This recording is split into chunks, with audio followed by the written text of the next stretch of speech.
그런데 오늘 아침, 그러니까 김성태 전 회장의 자진 귀국 소식이 알려지기 전부터요, 야당에서조차 이 파장이 작지 않을 것이라고 진단했었습니다. 변호사비 대납 의혹의 김성태 쌍방울 전 회장이 해외 도주 8개월 만에 검거됐습니다. 이재명 대표를 둘러싼 변호사비 대납 의혹의 실체도 조속히 밝혀져야 할 것입니다. 이 대표 말대로 확실한 것은 기소이고 이는 사법 쿠데타가 아닌 정의를 바로 세우는 것입니다. 쌍방울 김성태 회장, 난 그게 더 걱정입니다. 오늘 태국 현지에서 불법 체류 여부를 갖다가 간단하게 재판을 받는 모양이에요. 여기서 너 불법 체류야라고 하면은 아마 패스트트랙으로 한 달 내에 송환이 되는 모양인데 지지부진해지면은 거기다 또 뭐 항소도 가능하고 최소 6개월, 최대 뭐 1년 이렇게 걸린다는 거죠. 그러면 7월 달 이후 올해 하반기 내지 내년 초에 귀국을 한다? 총선 앞두고 어마어마한 악재지요. 그게 지금 사실은 가장 두렵습니다. 제일 상상하기 힘든 거고 여당에서는 이 상황을 즐긴다는 얘기까지 되고 있습니다. 지금. 조홍천 총선 전에 들어오면 악재다라고 얘기했는데, 일단 이르면 이번 주 안에는 들어온다고 했으니까. 근데 그게 정말 야당 의원, 현직 야당 의원이 악재라고 표현할 만한 건지 아닌지는 앞으로 김성태 전 회장의 진술 입에 달려 있겠죠. 또 하나 속보가 들어왔습니다. 김성태 전 회장 측은 제기된 많은 이슈들, 뭐 짐작컨대 이재명 대표의 변호사비 대납 의혹이나 혹은 대북 송금, 뭐 달러 밀반출 의혹 같은 여러 이슈들을 해소될 것이라고 했어요. 해소될 것이다. 해소될 것이다. 이재명 대표 재판보다 두렵다. 조홍천의 얘기. 지금 속보. 제기된 많은 의혹들이 해소될 것이다. 본인이 입을 열 것이다. 뭐 어떻게 짐작하세요, 정 의원님? 뭐 지금은 아마 작전을 짜고 들어올 거예요. 다 얘기하지는 않을 거고, 뭐 적당히 이제 얘기하고 어떻게 무마시키고 나가보자 이런 마음도 있을 거예요. 근데 김성태 전 회장 측이. 그렇죠. 근데 이제 실제로 어떤 일이 벌어지냐면 검찰에 나가서 이제 수사를 받다 보면요, 검찰은 그 활용할 수 있는 무기가 굉장히 많습니다. 왜냐하면 지금 김성태라는 분은 그냥 그 잃을 게 많은 사람이에요. 기업도 있고 돈도 있고. 그럼 가장 지키고 싶은 건 기업과 돈일 겁니다. 결국. 예. 그러면 검찰에서 그 김성태 씨가 지키고자 하는 그 기업과 돈을 건드린다면 여러 가지 방식으로, 예를 들면 지금 주가 조작은 다시 해볼 수 있겠죠. 대북 송금 사건이 있습니다. 이건 손만 대면 다 우르르 그냥 나올 수밖에 없는 사건이고요. 그 다음에 뭐냐면 지금 외환거래법 위반도 있을 거고요. 그 다음에 여러 가지, 뭐 저는 한두 가지가 아닐 거라고 보거든요.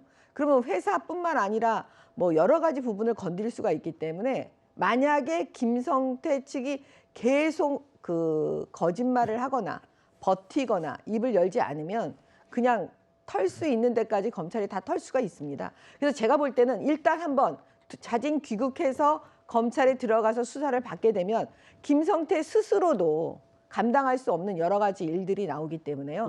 결국에는 입을 열 수밖에 없다라고 보여져요. 노 교수님, 이제 이게 같은 의견인지 모르겠지만 계열사 지키기 위해서는 어쩔 수 없는 본인의 선택일 수도 있고, 자진 귀국, 혹은 야당의 현직 의원조차, 물론 이재명 대표는 어느 정도 거리를 두고 있는 조홍천 의원이긴 합니다만 총선을 앞두고 어마어마한 악재다. 그리고 제기됐던 본인 관련된 혹은 이재명 대표 관련된 이슈들이 해소될 것이라는 발언이 얼마만큼 파괴력 있는 진술을 또 검찰이 하느냐가 지금 이재명 대표 관련된 사법 리스크와는 또 다른 차원이 될 수도 있는 거 아니냐, 어떻게 판단하세요? 그러니까요. 지금까지 얘기되었던 여러 가지들과는 차원이 다른 새로운 이슈들이 제기되는 거죠. 근데 김성태 회장 측에서 제기된 많은 이슈들이 해소될 것이라고 하는 이유가 본인들이 이것은 무혐의이고 근거 없는 것으로 해소될 것이라 라고 얘기하는 것인지, 아니면 그것들을 사실 확인해서 해소될 것인지, 그건 아직 확실히 단정할 수는 없는 거죠. 그렇죠. 그러나 아마도 이제 그 김성태 회장 측에서 도피한 이유가 뭐겠습니까? 만약 본인들이 지금 얘기한 것처럼 이재명 대표 쪽을 관련해서 제기된 많은 이슈들이 무혐의로 해소될 것이라면 왜 도피했겠습니까? 도피한 이유가 있을 것인데, 그런 것들이 제가 보면 결국은 이재명 대표 관련된 얘기들은 슬슬 털어놓고 본인들이 그걸 꼬리 자르기를 하고, 본인들 결국 이것들이 쌍방울 그룹의 본질과는 관련이 없는 것들이니까 쌍방울 그룹 측에서 그 잘못한 부분은 뭐 예를 들어서 책임을 지고 나머지 부분들에서는 기업이라든지 이런 것들은 뭐 지키는 방향으로 하겠다. 뭐 그런 쪽으로 결심했을 가능성이 높은 거죠, 사실은.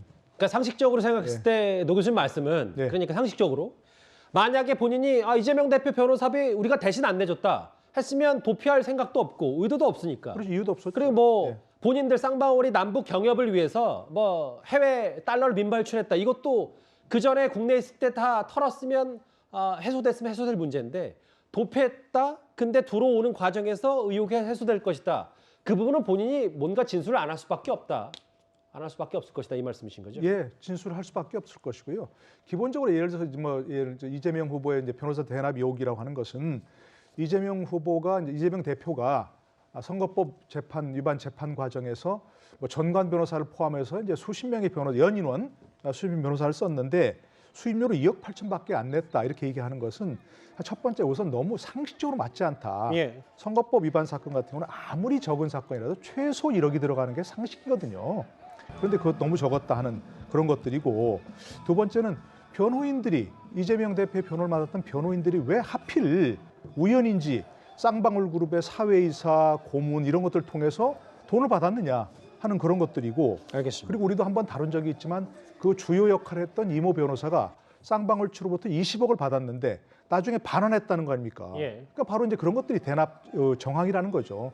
그런데 쌍방울 측에서는 우리가 그런 점에서는 조금 잘못했다 하고 털어버린다면 쌍방울 그룹 자체는 별 영향이 없는 거죠. 그 자체는. 예를 들어서 이재명 대표 이제 가정입니다만 이태영 변호사로 이름 밝혀도 됩니다. 괜찮습니다. 그러니까 말씀하십시오. 그러니까 그런 이태영 변호사가 그렇게 부탁을 해서 그렇게 해줬다든가 하는 것은 그다지 불법 쌍방울 측에서 봤을 때는 불법 행위로서는 엄청난 그런 것들은 아닌 거거든요.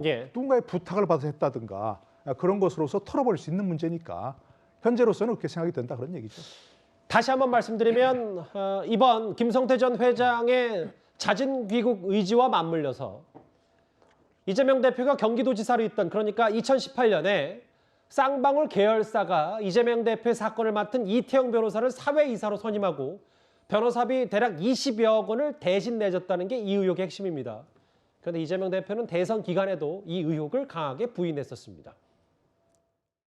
변호사비 말씀은 제가 미리 이 자리에서 드리겠습니다. 저는 변호사비를 다 송금했고 그 금액은 2억 5천만 원이 조금 넘습니다. 대부분 다 사법연수원 동기거나 대학 친구, 법대 친구들 이런 분들이어서 저는 2억 8천 몇백만 원 낸 것도 너무 저한테는 큰 부담입니다. 변호사비를 뭐 얼마를 누구한테 대납을 시켰다 이런 얘기는 이거는 아무리 국정감사장이라고 하고 면책 특권이 있다고 해도 이건 지나치신 거 아닌가 그런 생각이 좀 들어서 조금 자제해 주시길 부탁드립니다. 일단 그 안에는 뭐 전환사채를 쌍방울이 발행해서 이거를 뭐 20여 원 가까운 변호사를 대신 내준 거 아니냐 이런 약간의 복잡한 내용도 있지만 결국은 대납 의혹의 핵심은 이 흐름이다. 그런데 공소시효가 만료된 이후에 그리고 핵심 인물인 김성태 전 회장이 해외에 도피했기 때문에 수사가 지지부진했었는데 돌아온다. 탄력을 받는다. 그게 조응천 의원이 말하는 악재다. 이도훈 의원님 어떻게 판단하세요? 그렇죠. 김성태 측에서 얘기한 많은 이슈들이 해소될 것.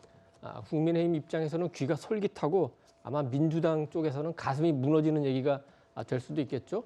지금 가장 중요한 거는 김성태 그 전 회장이 들어와서 변호사비 대납 내가 해준 게 맞다 이렇게 얘기하는 순간 전국은 정말 크게 그 변할 수가 있죠. 성남 FC 사건은 제3자 뇌물 지금 혐의를 받고 있습니다. 저 이재명 대표가. 근데 변호사비 대납해줬다 하면은 이건 뇌물 사건이 되는 거죠. 그것도 뭐 지금 나오는 액수만 20억 원, 23억 원 이렇게 얘기되니까 10년 이상의 징역, 무기징역까지 가능한 그 범죄가 되기 때문에 굉장히 그 김성태 회장이 실제로 뭔 얘기를 하느냐에 따라서 굉장히 중요한 그 전국의 갈림길이 될 수가 있습니다. 김만배 씨가 대장동 일단 김만배 씨가 최근에 논란이 된 게 그 어느 그 저 로펌에 변호사비로 120억 원을 줬다고 해서 논란이 됐습니다. 그런데 이재명 그 대표는 경기지사 시절에 훨씬 비중이 큰 변호사들을 대거 그 영입하고도 3억 원, 2억 5천만 원 혹은 3억 원만 줬다고 하니까 그게 가능하냐. 그래서 많은 의심이 있었고 마침 아까 잠깐 얘기 나왔던 이태영 변호사가 23억을 받은 거 아니냐 하는 의혹이 나왔었는데 이태영 변호사가 바로 2018년 선거법 위반 그 변호를 했죠. 그런데 쌍방울이 그 전환사채 200억을 어치를 발행했는데 그 자회사인 BB안이 100억 원어치를 인수했는데 그 과정에서 이태영 변호사의 저 변호사비도 그 안에 들어 있었던 거 아니냐 그런 의혹을 받고 있는 겁니다. 요건 변호사비만 그렇고 또 지금 그 김성태가 들어와서 할 수 있는 또 폭탄 발언이 또 하나 있습니다. 경기도와 협의해가지고 뭐 북한에 돈 얼마 줬다. 지금 보도 나오는 액수는 200만 불이 있고 640만 불이 있습니다. 맞아요. 만약에 그걸 실제로 그렇게 증언을 한다면 이건 또 다른 차원의 정치적 스캔들이 되겠죠. 거기다가 김정은을 위해서 내가 에르메스 말 한 장 사줬다. 김정은을 위해서 롤렉스 시계 10개 사줬다. 보도에 나온 대로 그걸 인정하게 되면 또 우리 국민의 심기를 대단히 건드리는 얘기이기 때문에 이 또한 정치적 스캔들이 될 수 있죠. 그래서 어떻게 보면 커다란 폭탄 하나가 지금 태국에서부터 서울로 날아오는 중이다. 이렇게 볼 수도 있겠습니다. 예, 뭐 그런 시각도 있고 반면에 김진일 에디터님 여기 지금 자막에 나오는 것처럼 자막 한번 다시 보여드릴까요? 감사합니다. 이게 많이 회자가 됐던 내용이에요. 이재명 대표는 계속해서 본인과 도대체 이재명 대표 측과 쌍방울이 무슨 관계냐. 뭐 이화영 전 경제부지사, 경기도 부지사의 법인카드 의혹 뭐 구속되긴 했지만 뭐 이 얘기부터 해서 대북송금 그리고 이 변호사비 됐나 보일까지. 사실 쌍방울과 인연은 내복 하나 사입은 것뿐이라고 했는데 만약에 또 김성태 전 회장이 어떤 얘기를 하느냐에 따라서 또 민주당 쪽이나 이재명 대표 측의 반응이 또 새롭게 나올 수도 있을 거고요. 그러니까 이게 아까 이동훈 의원님이 말씀하셨지만 조금 보충 설명을 하면은 지금 이제 혐의를 받고 있거나 재판이 진행 중인 거하고는 좀 다른 차원이에요. 예를 들면 선거법 같은 경우에는 김문기를 아느냐 모르느냐 이게 선거법 위반이잖아요. 아니 나는 기억이 안 난다는데 이걸 어떻게 이걸 처벌할 수 있어? 이런 게 쟁점이잖아요. 논란이 있는 거예요. 성남 FC 같은 경우에도 이거는 적극 행정을 한 거고 기업을 유치하기 위해서 용적률을 올려줘서 두산 계열사들이 다 들어와서 성남시 세수가 그건 이제 늘어났잖아. 이재명 대표 측의 주장이긴 이재명 합니다. 대표 측의 주장이잖아요. 그러니까 그거를 제3자 뇌물로 보는 시각 이런 논점이 있는 거죠. 대장동은 지금 배임으로 하나 걸 수가 있고 또 하나는 뇌물을 직접 받았느냐. 근데 아직 받았다는 증거가 없어요. 그러니까 현재까지는. 그러면 이것도 이제 배임으로 걸 수 있느냐 없느냐 이런 논란이 있는 거잖아요.